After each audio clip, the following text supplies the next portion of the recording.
ஜெய் வராகே, ஜெய் ஜெய் வராகே. என் செல்ல குழந்தையே, பலமுறை நான் உனக்கான நல்ல விஷயங்களை எடுத்துச் சொல்லியும் பலமுறை உனக்கான அற்புத வாய்ப்புகளை கண்களில் காட்டியும் கூட எல்லாவற்றையும் தவற விட்டுவிட்டாய். அதனால்தான் இப்போது உனக்கான நல்லதை செய்வதற்காக நானே நேரடியாக உன்னை தேடி வந்துவிட்டேன். உன் மனதை பற்றி உன்னால் புரிந்து கொள்ளவும் முடியவில்லை. உன் மனதை அடக்கி ஆண்டு உன் கட்டுப்பாட்டிற்குள் வைத்து கொள்ளவும் முடியவில்லை. அதனால்தானே திணறுகிறாய்? கவலை கொள்ளாதே. இந்த உலகில் நடக்கக்கூடிய விஷயம் எதுவாக இருந்தாலும் எல்லாவற்றையும் காரண காரியத்தோடு நடத்தி கொண்டிருக்கும் நானே சொல்கிறேன். எதுவாக இருந்தாலும் நிரந்தரமாக அது நடக்கும் வரையிலும் அதை பற்றி யாரிடமும் நீ சொல்லாமல் இருப்பதுதான் புத்திசாலித்தனம்.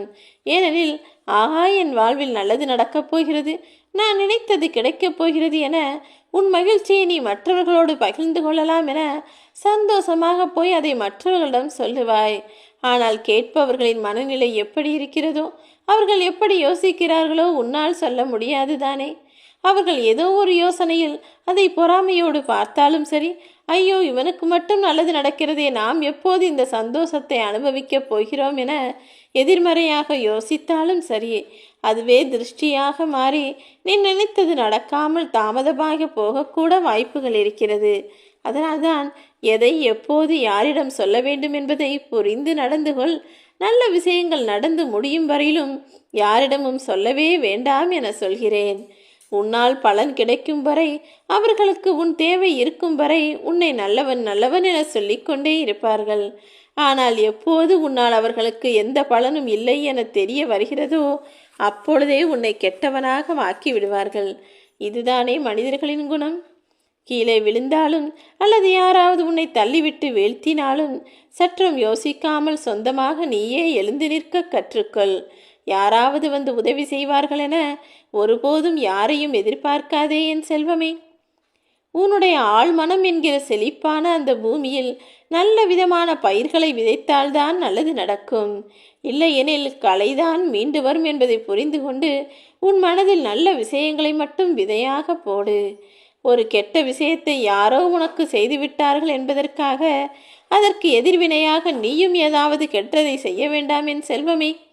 அதற்கு பதிலாக உனக்கு கெட்டது செய்தவர்களுக்கும் சேர்த்து நீ நன்மையே செய்து பார். அது அவர்களுடைய மனதில் இருக்கக்கூடிய கெட்டதையும் அளிக்கும். உன் வாழ்விலும் எந்த பாவமும் வந்து சேராமல் உன்னை காப்பாற்றும். நீ மற்றவர்களுக்கு கை கொடுத்து உதவ வேண்டும் என்று கூட நான் எதிர்பார்க்கவில்லை. ஆனால் ஒருபோதும் ஒரு சில மனிதர்கள் செய்வது போல உதவி செய்கிறேன் என கை கொடுப்பது போல் கொடுத்து யாரையும் கீழே தள்ளிவிடாதே. உன்னுடைய செயல்கள் எப்போதும் சரியானதாக, சிறப்பானதாக, நேர்மையானதாக இருக்க வேண்டும் என நான் விரும்புகிறேன். உன்னுடைய எண்ணத்தில் நீ கவனமாக இருந்தால் உன்னுடைய சொல்லும் செயலும் சரியாக இருக்கும். உன்னுடைய எண்ணத்தின் வெளிப்பாடுதானே சொல்லும் செயலும்.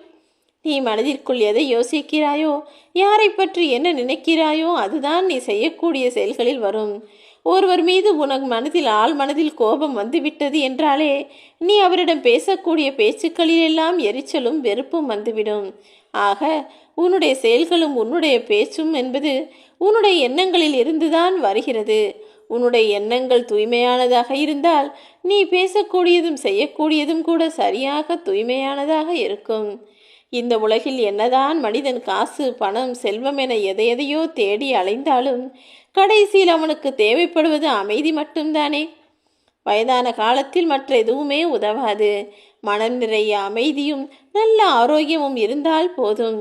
மனிதன் காலாகாலத்திற்கும் நிம்மதியாய் வாழ முடியும்.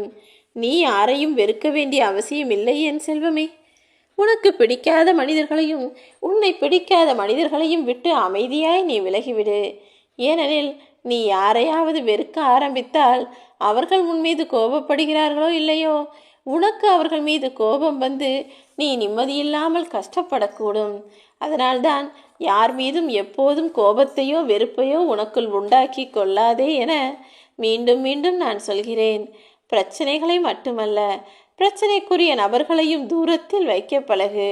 அப்படி நீ உன் வாழ்க்கையை வாழ ஆரம்பித்து விட்டால் நிம்மதி எப்போதும் உன் அருகில் இருக்கும். மற்றவர்களுக்கு கொடுத்து வாழக்கூடிய எண்ணம் உன் இதயத்திற்குள் இருக்கும்போது நான் ஏன் கவலைப்பட போகிறேன்? அப்படி மற்றவர்களுக்கு கொடுத்து உதவும் நல்லெண்ணம் உனக்குள் இருப்பதால் தானே நானே உனக்காக பல நல்ல விஷயங்களை செய்து கொண்டு நல்ல வாய்ப்புகளையும் கொடுத்து கொண்டிருக்கிறேன். நீ எல்லாருக்கும் உண்மையாக இருக்க விரும்பினால் முதலில் உன் மனசாட்சிக்கு நீ உண்மையாய் இருக்க பழகிக்கொள். உன் மனம்தான் உனக்கு முதல் நண்பன். நீ யோசிக்கக்கூடியதை உன் மனம் செய்யக்கூடிய ஆளாக இருக்க வேண்டும். வேண்டியவற்றில் நீ கவனம் செலுத்தினாலே வேண்டாத விஷயங்கள் தானாகவே விலகிவிடும். சிந்தித்து பார் செல்வமே, நான் சொல்லது சரிதான் என்பது உனக்கு புரிய வரும். எது உனக்கு அவசியமோ, எது உனக்கு அவசியமாக அற்புதமானதாக தேவையானதாக இருக்கிறதோ அந்த விஷயத்தை பற்றி மட்டும் சிந்தனை செய். உனக்கு வேண்டாத கவலைகளும் வேண்டாத பொறாமையும் வேண்டாத தீய எண்ணமும் பழிவாங்கும் எண்ணமும் கூட உன்னை விட்டு தானாகவே விலகி போகும். 100 பேரின் வாயை மூட முயற்சிப்பதை காட்டிலும் உன் காதுகளை மூடிக்கொள்வதுதானே சிறப்பாக இருக்கும்.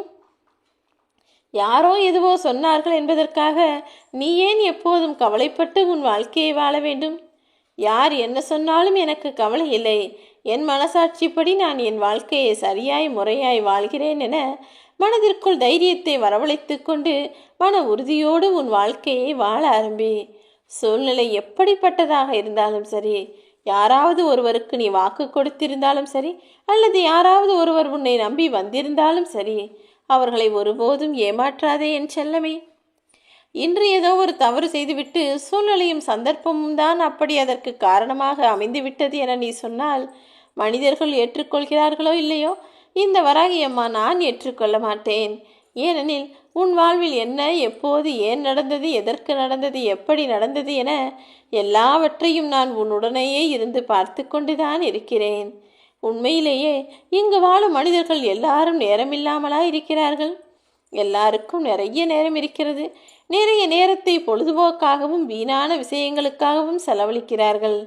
ஆனால் ஒரு மனிதரிடம் அன்பாய் பேசுவதற்கும் ஆறுதல் சொல்வதற்கும் மட்டும் இங்கு நிறைய பேருக்கு நேரமில்லாமல் இருக்கிறது. இதன் உண்மை ரகசியம் என்ன தெரியுமா?